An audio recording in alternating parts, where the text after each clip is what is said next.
Saurashtra cricket association માટે કલંકિત ઘટના. Under 23ના 5 ક્રિકેટરની કીટમાંથી મળ્યો દારૂનો જથ્થો.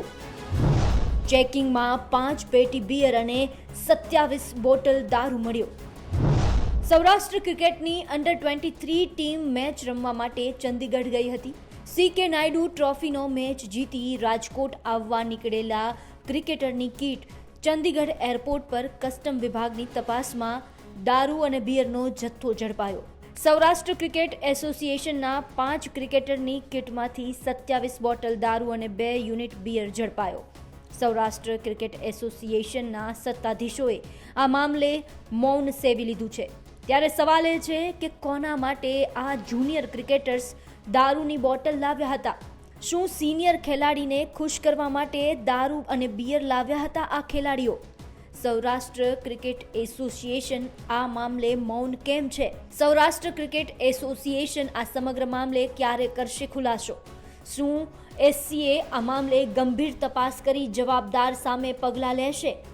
સૌરાષ્ટ્ર ક્રિકેટ એસોસિએશનને કલંક લાગે તેવી એક ઘટના છે તે સામે આવી છે. ઘટના ગત 25 જાન્યુઆરીની છે કે જ્યારે સૌરાષ્ટ્રની અંડર 23ની ટીમ છે ચંદીગઢથી મેચ રમીને પરત આવી રહી હતી. ત્યારે જે ચંદીગઢ એરપોર્ટ છે ત્યાંના કસ્ટમ વિભાગે સૌરાષ્ટ્ર અંડર 23 ટીમ છે તેના 5 જેટલા ક્રિકેટરોની કીટ હતી, તેમાંથી દારૂ અને બિયરનો મોટો જથ્થો છે તે મળી આવ્યો છે. અને આ તમામ સમાચાર છે તે સામે આવતા ક્રિકેટ જગત, સૌરાષ્ટ્રના ક્રિકેટ જગતમાં એક ચકચાર છે તે મચી જવા પામી છે. કારણ કે આ પ્રકારની ઘટના છે તે પહેલીવાર સામે આવી છે. જે પ્રમાણે સૂત્રો તરફથી માહિતી મળી રહી છે તે મુજબ એક સિનિયર ક્રિકેટર છે જે રણજી ટ્રોફી પણ સૌરાષ્ટ્ર તરફથી રમે છે, તેમણે આ જુનિયર ક્રિકેટરોને દારૂ લઈ આવવાનું કીધું હતું. કારણ કે પંજાબમાં દારૂ મળે છે ને તે દારૂ લેવા માટે કીધું હતું. ને આ 5 જેટલા અંડર 23ના ક્રિકેટરો છે તેમણે આ સિનિયર ક્રિકેટરને ખુશ કરવા માટે 27 જેટલી દારૂની બોટલ અને 2 પેટી જેટલો બિયર પોતાની 5 કીટમાં અલગ અલગ રીતે ગોઠવ્યો હતો. આ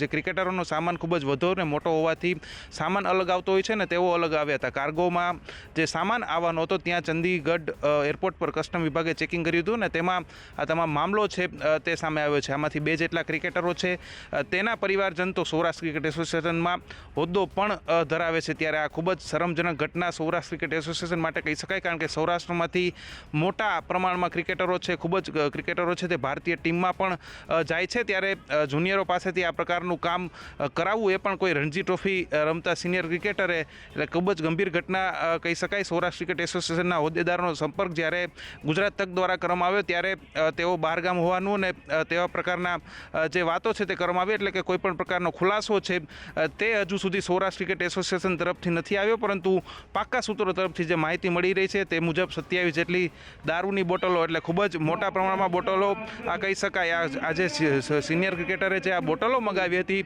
તે શા માટે મગાવી હતી તે પણ એક મોટો પ્રશ્ન છે. કારણ કે આટલા મોટા પ્રમાણમાં જ્યારે દારૂની બોટલો મગાવે ત્યારે તમામ બોટલો પીવા માટે તો ન જ મગાવી હોય તે પણ ખૂબ જ દેખીતી વાત છે. એટલે શું આ પ્રકારે બહાર જે ક્રિકેટ ટીમ રમવા જતી હોય છે તેની પાસેથી આ પ્રકારના કામો પણ શું કરવામાં આવે છે તે પણ એક સૌથી મોટો સવાલ છે. અને કેટલા ટાઈમથી આ પ્રકારની પ્રવૃત્તિ ચાલતી હતી તે પણ એક મોટો સવાલ છે અને ખૂબ જ કલંક તો કહી જ શકાય. કારણ કે સૌરાષ્ટ્ર ક્રિકેટ એસોસિએશન છે આખા દેશના જે ક્રિકેટ એસોસિએશન છે, રાજ્યના જે ક્રિકેટ એસોસિએશન છે તેમાં ખૂબ જ પ્રતિષ્ઠા ધરાવે છે. સૌરાષ્ટ્રની ક્રિકેટ ટીમ છે જે સિનિયર ક્રિકેટ ટીમ છે તે પણ અત્યારે એક પ્રભુત્વ કહી શકાય ડોમેસ્ટિક ક્રિકેટમાં તે ધરાવે છે. અને તેમાં આ પ્રકારની ઘટના સામે આવે તમામ જે ક્રિકેટ બોર્ડો છે, જે ડોમેસ્ટિક ક્રિકેટ બોર્ડો છે તેમાં પણ ક્યાંક ને ક્યાંક ચર્ચાનો વિષય બન્યું છે. હવે સૌરાષ્ટ્ર ક્રિકેટ એસોસિએશનના હોદ્દેદારો છે તે હવે આ ક્રિકેટરો સામે કોઈ કાર્યવાહી કરે છે કે સમગ્ર ઘટના ઉપર છે પડદો પાડે છે તે જોવું ખૂબ જ મહત્વનું રહેશે.